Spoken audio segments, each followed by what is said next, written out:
Ashamaa harka fuunee daawwattoota hordoftoota keenya akkam nagaa keessanii nageenyi koo kan jaalalaa fi kabajaa bakkuma isin jirtanitti isin dhaqqabu jecha egaan daawwattoota keenya qophii tokko qabannee isin dhiyaanneerra hamma xumura qophii keenyaatti waliin turaan affeerraa keenyaa egaan ajandaan keenya har'aagaa xiqqoo waanuma mootummaan barana haasa'u kan irraa dubbachuu barbaanna xiqqoo hin qaanfanne ni saalfanne maal jechuudha mootummaan tokko badii dalaguun waan haaraa miti garuu mootummaan zabana kana waan balleessullee ifatti balleessaa zaahira afaan bayeetiniin akkana gooneerraa akkana injifanneerraa maal gooneerra dhee dubbata kun waan nama saalfachiisudha jireenya keenya keessatti mootummaan ebaluun tokko ajjeesee jira ebaluu tokko hidhee jira jedhu hin jiru hin dhoofata mootummaan durii kana waan ta'eef amma xumura qophii kiyyaatti waliin turan affeerra kootti namoonni chaanaala kiyyaa faariyaa taatan subscribe gochuun maatii naaf ta'a jara kenna nan salfadhe dhugaa rabbi nan salfadhe maaliif salfatte waan jetta guyyaa dabre ani isinii dubbadhee ture fakkeenyaaf gaafa waa'ee Lamroot Kamaal dubbadhu namni Haacaaluu Hundeessaa ajjeese namni jedhe qaama mootummaatii mootummarraan ergama fudhatteetiniin isii ajjeesuu dandeessa gaafa jedhu namoonni hedduun akkamitti beeyte maal jedhanii nama mormutti turan kun waan mootummaan mataa isaatiin dubbateedha maaliif akkamitti dubbatee hottan mucattii Lamroot Kamaal jedhamtu kan dura uummanni itti iyyee mootummaa kokkee qabee ture kan dura harkarra qabee ture waan qabatu wallaalee jennaaniin mana hidhaatitti kissii haaraa itti bane shaneen ergamte jedheeni ofumaa kan ergee ga'ee harka duuba irraa deeffatee kissitti ga'e jechuudha. Kaleessa garuu ifa baasee mootummaan biyya bulchu tokko namni ati mootiidha jettu biyya kan hoogganu ebaluu isinirraa ajjeeseera ebaluu isinirraa hiinee jira. Kana booda biyyi nagaa taati maal Haacaaluu Hundeessatu biyya jeeqaa ture Jawaar Muhammaditu biyya jeeqaa ture Baqqalaa Garbaatu biyya jeeqaa ture isaantu waraana isinitti ergeedha hooggantoota waraanatti jedhe mee dhaggeeffadha sagalee tana qofa naa dhaggeeffadha dhiifama naa godhaatini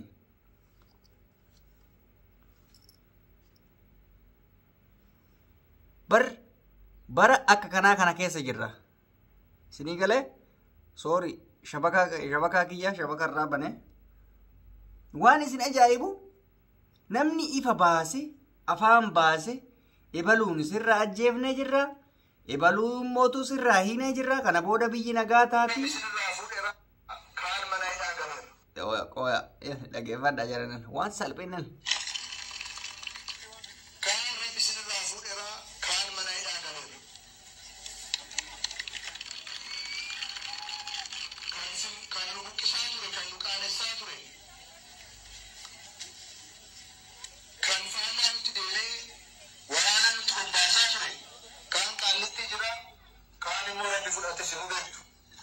Meejara kenna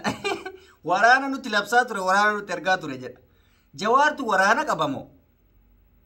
Haacaalutu waraana qaba kaan ajjeesanii kaan mana hidhaa geessan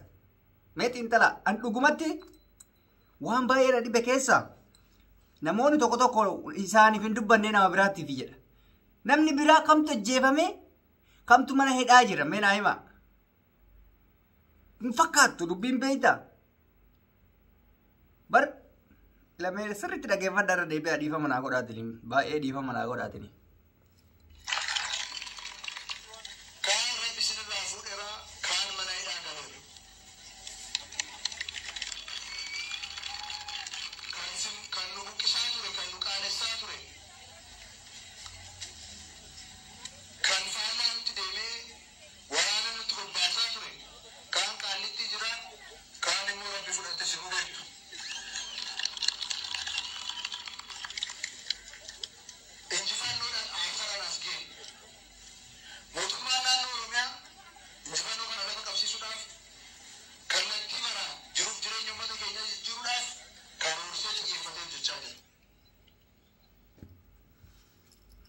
gurra keessaniin dhageessan gaa kun waa wal nama mormisiisuu miti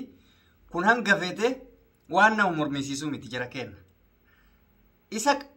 isa kaan rabbi fudhatee jira isa kaan qaallitti isinirraa galchinee jirra warri waraana isinitti labsaa ture jara amma biyyi nagaan jiraatti barkanna dhibee jedhe kam eenyuma kan waraana qabu kuniin jedhe barani kamuma kan waraana Hacaaluu kaampii waraanaa qabaa jira kenna. Hacaaluu saraawit makalakayaadha jira kenna. Jawaar saraawit makalakayaadha. Hoogganaa waraanati. Waraana tokkoon qabdu jira lachuun. Waraana eegumsa ofiitiif kaayatanuu qaba waan biraa dhiisi. Mootummaa akka kanaatu biyya bulchaa jira.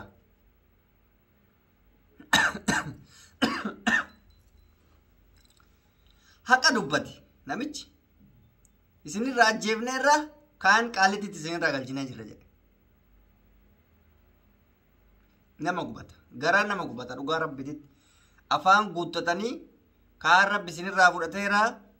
kaan qaalitti isinirraa galchinee jirraa kana booda biyyiin jeeqamtu jechuun akka waan isaan biyya jeeqaa turanitti galata mootummaan kun akka hin beekne akka mootummaan kun galata hin beekne Hacaaluu Hundeessaa gaafa lubbuudhaan jiru badaa mootummas gaarii mootummas odoo dubbanne haqa ummataa qofaaf dhaabbatee ittiin lubbuu isaa dabarate. Har'a lubbuu isaa nyaatanii kaanii irra taa'anii irratti qoosan. Kaanis immootu akkuma jedhan mana hidhaatti galchanii hayyoota Oromoo nama tokko lamaa miti nama kumaatamaan warra Oromoon hin jira hin qabna jedhu hunda isaanii kan akka Araarsoo Biqilaa Jawaar Muhammad Baqqalaa fa'aa jetta namoota Dajanee Xaafaa namoota tokko lama kan hin taane warra Oromoon hin qabdi jedhame hundaa hidhatti guuranii amma inumaayyuu bakka warra isaan agartee mootummaa kanaan qixa dhaabbatee falmuu danda'u warra hidhatti guuranii guyyarraa akka daa'immanii ashaangullitii yaabbata guyyaa kaleessa argitaniimi ashaangullitii ila mootummaa bara akkanaa keessa jirra bara mootummaan keenya kun kanuma ajaa'ibaati immoo ashaangullitii gubbarratti bahee dannasaabbo bara ajaa'iba ashaangullitii yaabbate jedhi waan daa'imman biyya arabaa yaabbatu takka Inxoxxoo keessa oofa wannoo paarkii wayitu eebbifame paarkii Inxoxxoo kana keessa oofan saayikilii daa'immanii xiyya daa'imman alaammii daa'immanii kilaashii daa'immanii ka dhugaasan kana mootummaarraa waan akkanaan eegamu kun uf xiqqeessuudha durumaa wayi xiqqeenyi isaa waanuma beekamuudha xiqqeenya nama tokko goota sabni hin qaba jettu nyaattee kaatee gaafa irratti shooftu mootummaan jasbaa yookaan gowwaan akka kanaa hin jiradhee yaadon maal namni eega goota saba saniif ta'e ati irratti qoosummaa barbaachise ajjeeste silaa nyaattee jirta gubaan isaatu nu keessaan baane ati har'a gaafa nurratti shooftu garaa kennan nu gubatan dhugaa rabbiititti angaraan na gubate gaafa namichi afaan ba'e kaan rabbi sirraa fudhateera kaan qaallittitti galee jira maali wanni haasoo hin fokkataan akkana nama haasaa hin beekne haasaa hin beekne ofirraa dhiisuu jira kenna namni haasaa hin beekne ofirraa dhiisa waanuma hin jirre hin laaqatu baay'ee garaan na gubatanii dhugaa rabbiititti hin qaanfadhe akka mataa kiyyaatti osoma ka biraatu ta'e immoo osoo mootummaa namoota biraatu jedhe mootummaan akkamitti fa ba'ee nama tokko ajjeefne irraa kaan hiinee jirra jedha hin jira waan akkanaa seera kam keessa jira saba biraa sabamu biraatu yoo ta'e sabni biraa akkamitti lubbuu ofiitiif callisa ragaa ofiitti akkamitti ba'a fakkeenya mee saba Tigree irraa ajjeesanaa jennu oduma jenne iyyuu sabni Tigree as ba'ee Oromoo galleen algaafa jedhe Oromoon callisa ta'a kun siyaasa ta'ee jechuudha siyaasa akka siyaasni Itoophiyaa kufuu keessa dabre nama ajjeesanis ifatti baasu homaan fiddanii waa tokkoon dhufu lana garuu dhugaa qaban namoota isaan dhiibuu danda'u kan immoo mirga ofii kabachiisuu danda'u humnaan hidhattoon naqanii ka'ala jiru kam akka isaanitti eessatti beeka ka'ala jiru dhiisi warra ala jiru kan amma hayyoota jettanii nimi ani hin fudhadhu akkasitti akkuma nama tokkooti isaan laala malee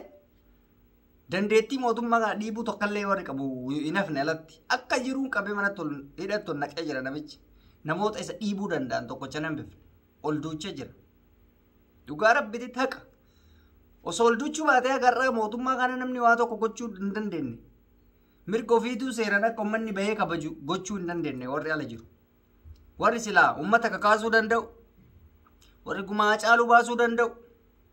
warri qeerroo qindeessuu fi ijaaruu danda'u mana hidhaa jira akkuma shiballis jedhe akkuma cuunduurtichi jedhe mana hidhaa jiran